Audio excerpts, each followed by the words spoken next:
السلام علیکم ورحمۃ اللہ وبرکاتہ۔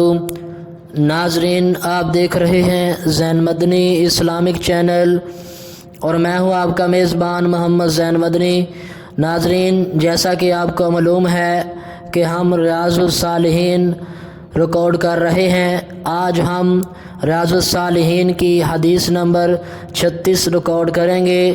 آپ سے التماس ہے کہ ہمارے چینل کو سبسکرائب کریں، لائک کریں، شیئر کریں، بیل آئیکن پہ کلک کریں تاکہ ہر آنے والی نئی ویڈیو آپ تک پہنچ سکے۔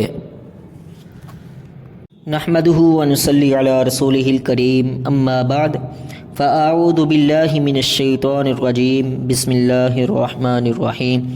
ریاض الصالحین جلد اول اور باب نمبر 3، باب الصبر، صبر کا بیان، اور حدیث نمبر 36۔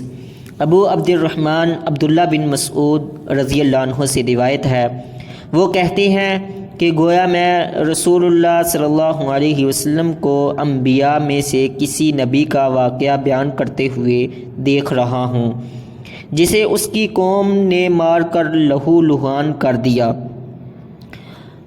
اور وہ اپنے چہرے سے خون صاف کرتا ہوا کہہ رہا ہے، یا اللہ میری قوم کو معاف فرما دے اس لیے کہ وہ بے علم ہے۔ اسے بخاری و مسلم نے روایت کیا ہے۔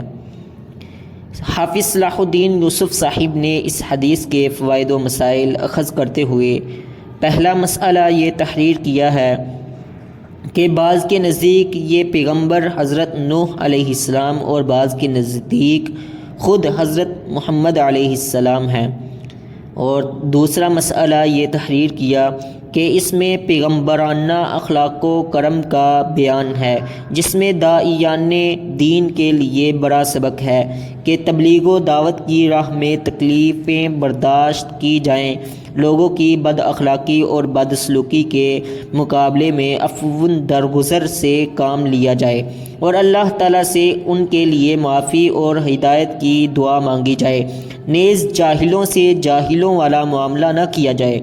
یہ اخلاقی خوبی اور کردار کی بلندی ایک داعیان دین کے لیے نہایت ضروری ہے۔ راوی حدیث حضرت ابو عبد الرحمن عبداللہ بن مسعود رضی اللہ عنہ، ان کی کنیت ابو عبد الرحمن ہے، قدیم الاسلام صحابہ میں ان کا شمار ہوتا ہے۔ یہ فضلاء صحابہ میں سے ہیں، دو ہجرتوں کا شرف حاصل کرتے ہیں۔ پہلی حبشہ مدینہ منورہ کی طرف ہجرت کی، نبی علیہ السلام کے ساتھ تمام غزوات میں شرکت فرمائی۔ نبی علیہ السلام ان کی بہت عزت کرتے تھے۔